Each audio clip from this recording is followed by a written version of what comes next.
I'm 31 and I still cannot completely move on from what my bullies did to me back in grade school and high school.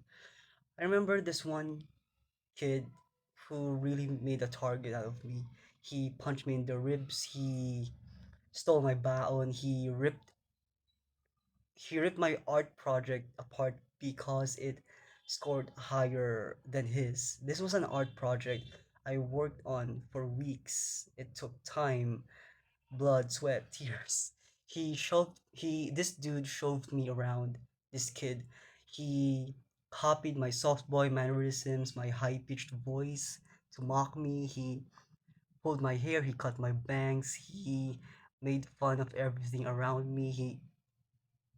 He made fun of my cursive handwriting. He put prickly plants on my collar. He framed me. He made me get into trouble with the teachers, and the teachers always sided with him because to them he was the joyful, energetic kid that everyone loved, and I was the quiet, weird kid.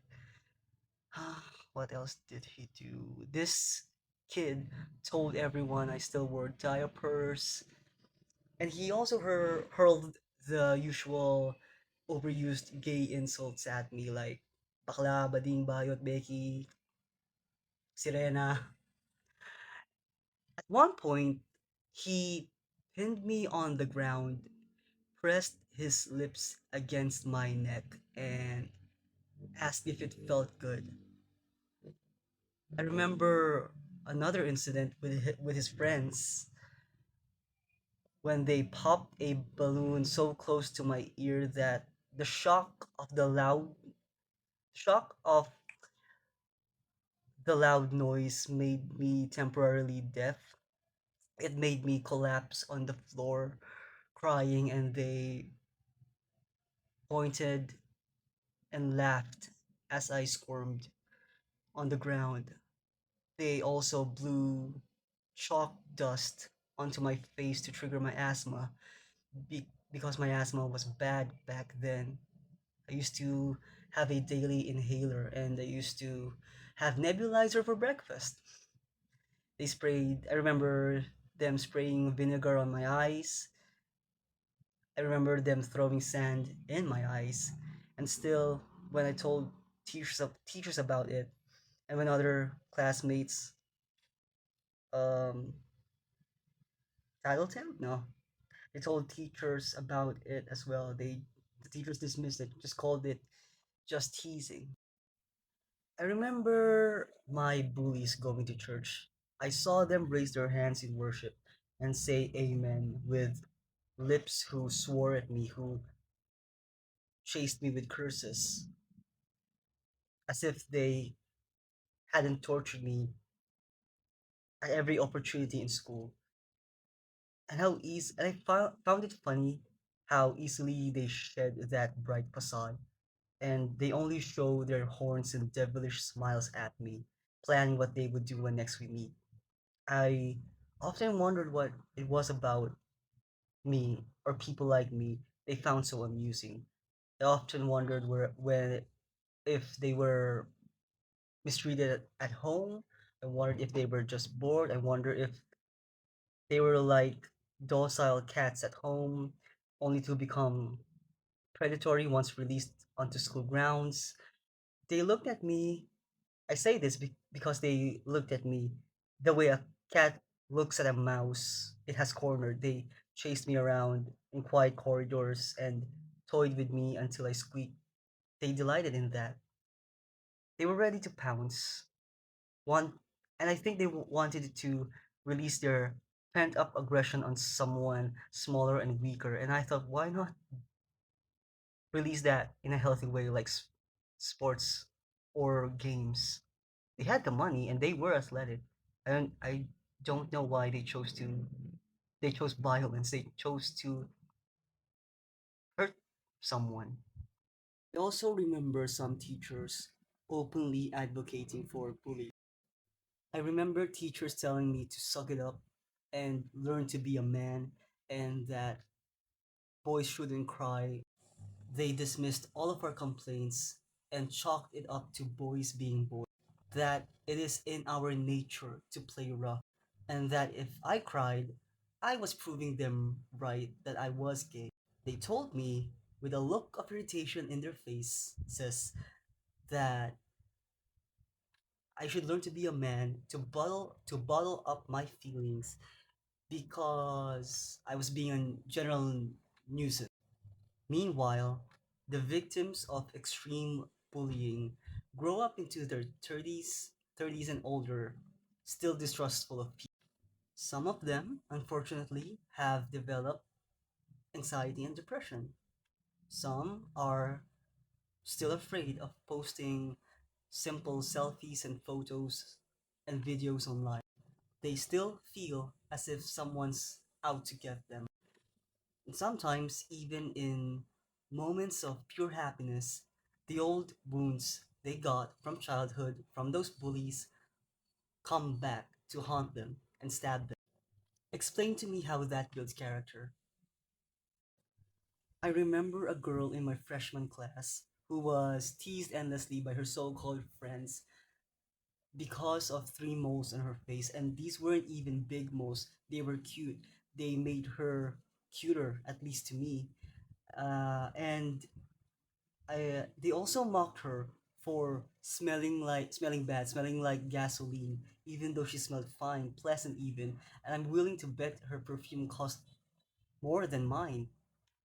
I also remember, no, I will never forget the boy who was targeted relentlessly for 4 years by all the other boys in our batch and beyond, meaning older seniors teasing a freshman, bullying a freshman because this boy was overly emotional. The other boys wanted a reaction so badly, and I think that was the moment when I realized that some people will grow up to be cruel regardless of any reason, even without a reason.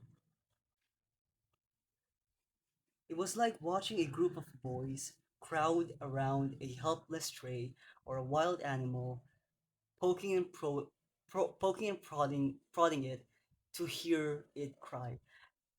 This boy's cries made them happier, like their day wouldn't be complete without bullying him. That was the moment when I realized that some people grow up will just grow up to be cruel regardless of any reason. It was like watching a group of boys crowd around a helpless stray like a wild animal, poking and prodding him until this oversensitive boy cried, and I couldn't do anything because I'm weak and powerless, and it would only make things worse if I joined in. So I did the next best decent thing and told our class advisor what always happened, but nothing really changed. And looking back now, I wonder if this oversensitive, over emotional boy was had autism or otherwise neurodivergent, and I wondered he was if he was if he did have that, he was someone who needed understanding and not punishment. I remember asking myself, even at 13, why some kids have no filter, no decorum, and think they have the freedom to endlessly tease others for their appearance or economic standing, and really owning in on what they're insecure about. I blame parents, of course. Children often mirror what they see at home or in their immediate neighborhood. But I also learned that some kids are cruel even with good parents and decent upbringing. So I wonder, why do they choose to bully the weird kids instead of talking to them? 13 uh, 30, 30-year-olds are smart. They already have the mental capacities and capabilities to sympathize, to communicate, to use their words, which is why I don't understand why it was easier to assert dominance Did cruelty feel better than patience or understanding? Did they act that way because they didn't fear the consequences?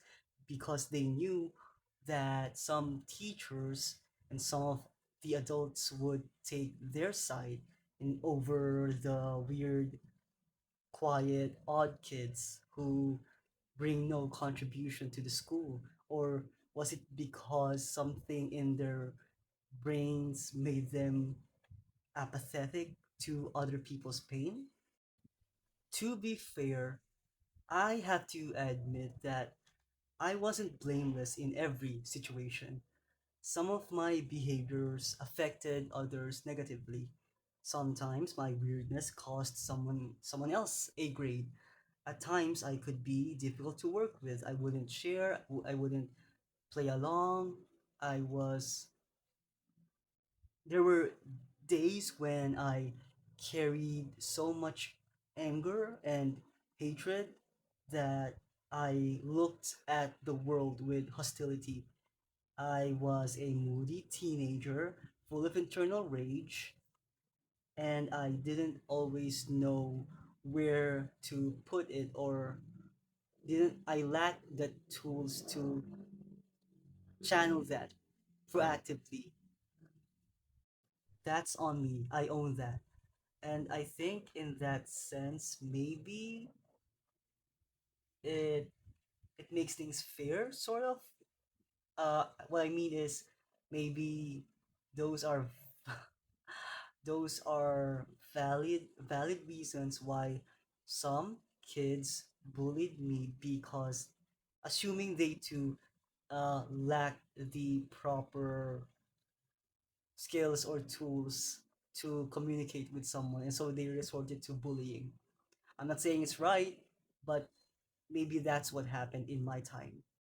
There's also the word pakikisama, and I hate the word sometimes, and the people who twist its meaning to justify or excuse bullying, all in the name of conforming to societal norms. Generally, Filipinos understand pakikisama as a cultural value that means getting along with others, and in that context, it isn't bad.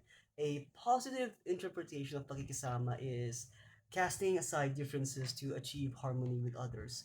Before modern technology, Filipinos needed diverse skills and different kinds of intelligence to achieve a common goal.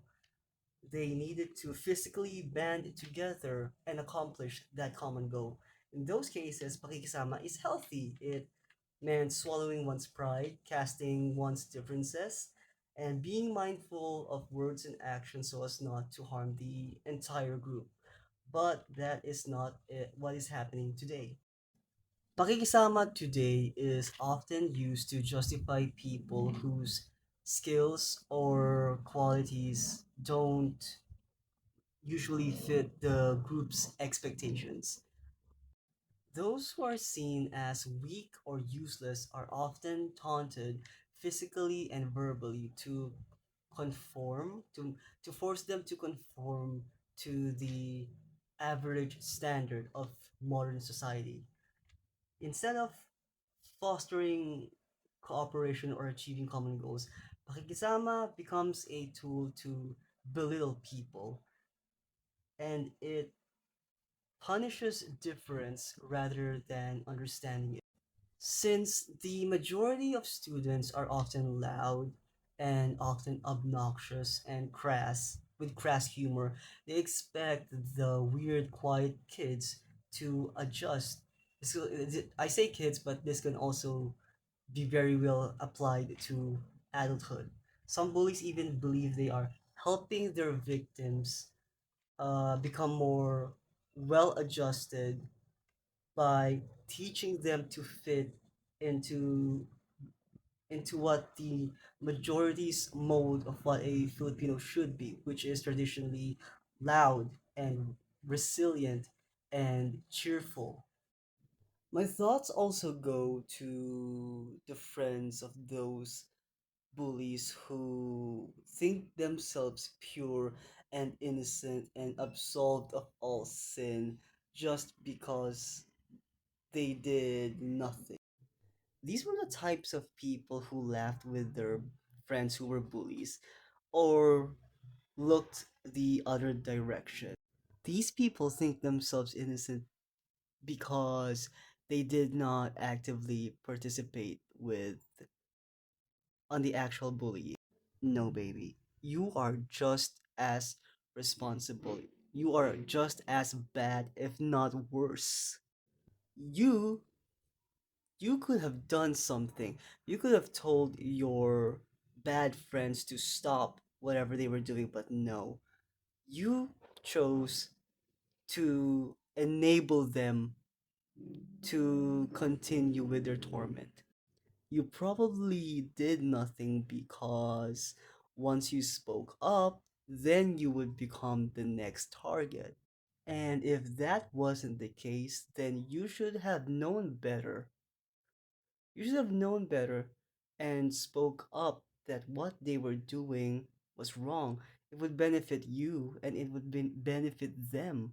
And it would benefit everyone. You would then, if you would have done that, you could have become the peacemaker. You could have contributed to the overall harmony of the group, but you didn't. And it is ironic to me how some former enablers collapse when they finally experience bullying themselves without their old protector. I know someone like that. She laughed while the quiet kids were being tormented, and later she was bullied as an adult. And now her children are experiencing the same thing. And it sucks that it has to happen to a child, but karma, bitch. And now this person is crying all over Facebook and screaming why the world is unfair. The toxic side of pakikisama empowers bullies to keep teasing their targets, and it reinforces the idea that the victim is always at fault, that you the victim, you are the one who must adjust, that you always are the one that is wrong, that you and your uniqueness is framed as the the problem by them viewing it as an oddity, and you are made to feel inadequate about it, that they make you feel as though you have to shun it by them mocking you for it and pressure to cut away parts of yourself that make you unique so that you can finally fit in. I don't know if you will get this reference to someone who's so young, but it's giving the scene in Mean Girls where one of the girls says, "You can't sit with us." It's that kind of mentality. And you, the victim, are not made to feel that you belong unless you conform. So people like me who are meant to feel wrong about ourselves, to feel inadequate, to feel weird, no, to feel disgusted of our weirdness, our uniqueness. We begin to laugh along with our bullies, making fun of ourselves just to survive and in the hopes that we may finally belong.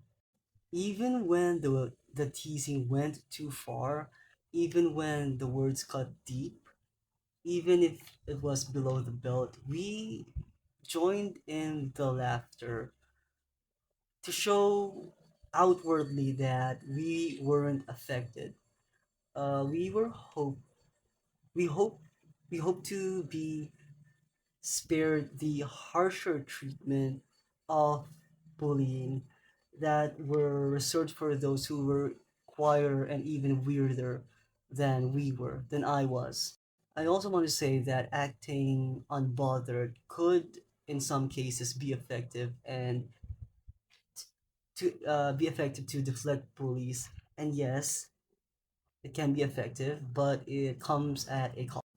When weaponized, pakisama becomes a tool for silence. It trains children to tolerate cruelty instead of challenging it, and it punishes those who refuse participate to participate, and rewarding those who hide their pain. In Philippine schools, this dynamic is reinforced by both teachers and peers. I remember some teachers siding with bullies because they were funny, charming, charismatic, and athletic.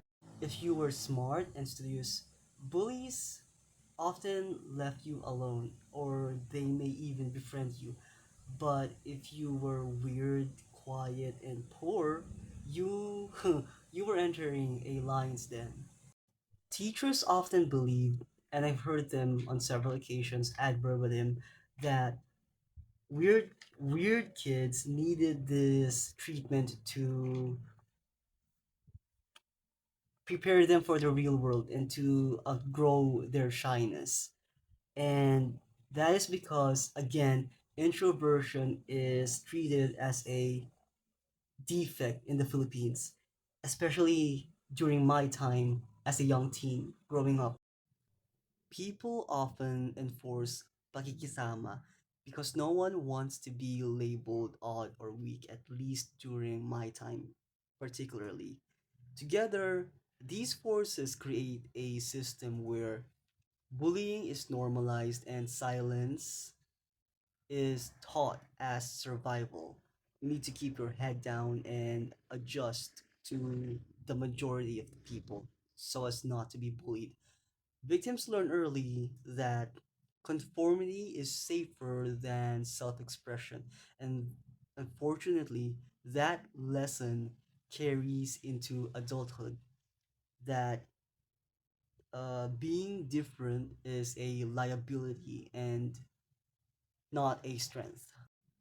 This is why toxic pakikisama should be considered a serious societal issue, because it teaches future adults to ignore empathy and excuse harmful behavior for the sake of social cohesion. Plus, it prioritizes popularity or fitting in over empathy. The cost is emotional trauma, anxiety, depression, and a culture where difference is mocked rather than embraced. If ever I question the effectiveness of bullying as a strategy or means for weird kids to conform to the societal norm or whatever, I must have given up searching for an answer. I just allowed bullying to happen to me or to anyone else. I just thought that that's just how the world works. The loud people will always bully the soft ones, and they want to instill the lesson that the weak must become strong and the quiet must learn to be loud, because again, in the Philippines, back in my time, introversion was a weird concept to some.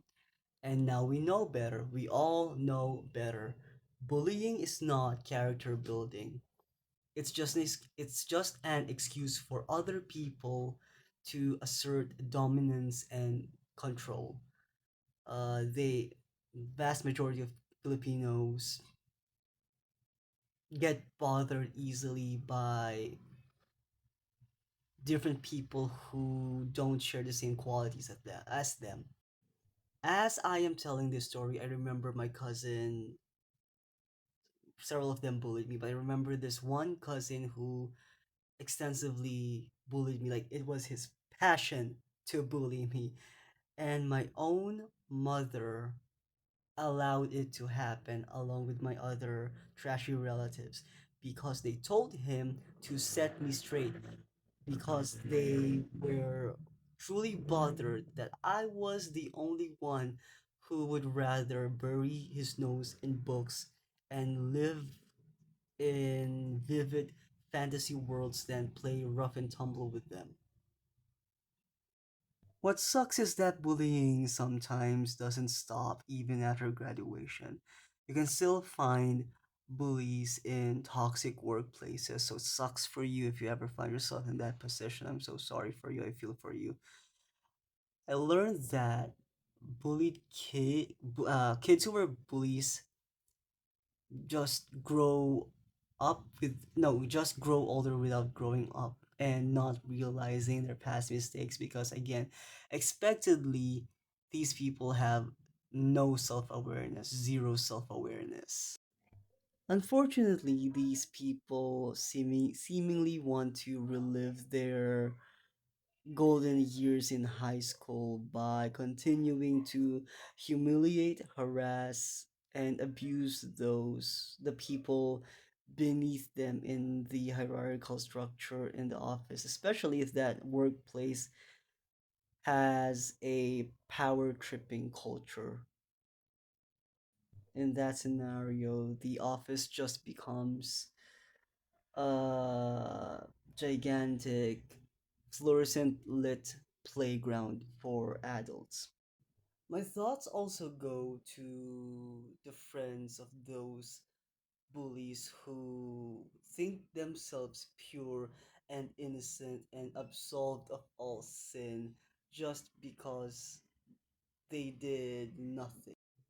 These were the types of people who laughed with their friends who were bullies or looked the other direction.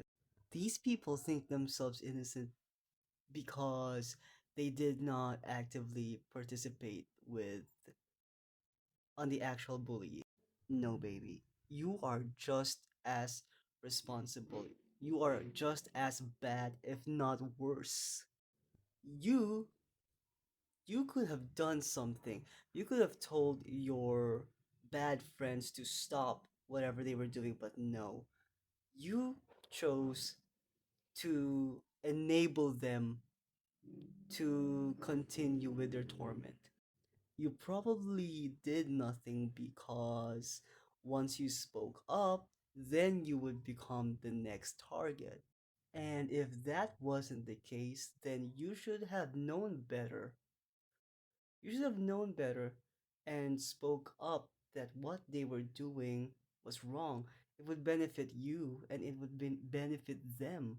And it would benefit everyone. You would then, if you would have done that, you could have become the peacemaker. You could have contributed to the overall harmony of the group, but you didn't. And and it is ironic to me how some former enablers collapse when they finally experience bullying themselves without their old protector. I know someone like that. She laughed while the quiet kids were being tormented, and later she was bullied as an adult. And now her children are experiencing the same thing. And it sucks that it has to happen to a child, but karma, bitch. And now this person is crying all over Facebook and screaming why the world is unfair.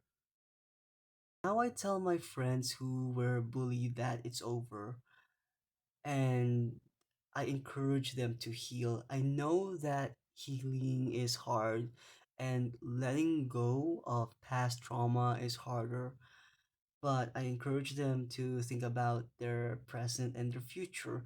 I tell them that the poison of the past shouldn't seep into the future and let it ruin the rest of your life. Yes, what happened was horrible and unfair, but we have to make peace with the fact that we can't change things. It's been done. We can't do anything about it anymore, and what we can do now is to look towards the bright future. The most important thing that I tell them is that we should refuse to let the bullies win by carrying them with us for the rest of our lives. We should drop them. They're gone. If ever we encounter them, they are irrelevant. We are grown adults. We can defend ourselves now. We each of us deserve peace, deserve happiness, and deserve the kindness we didn't receive back then.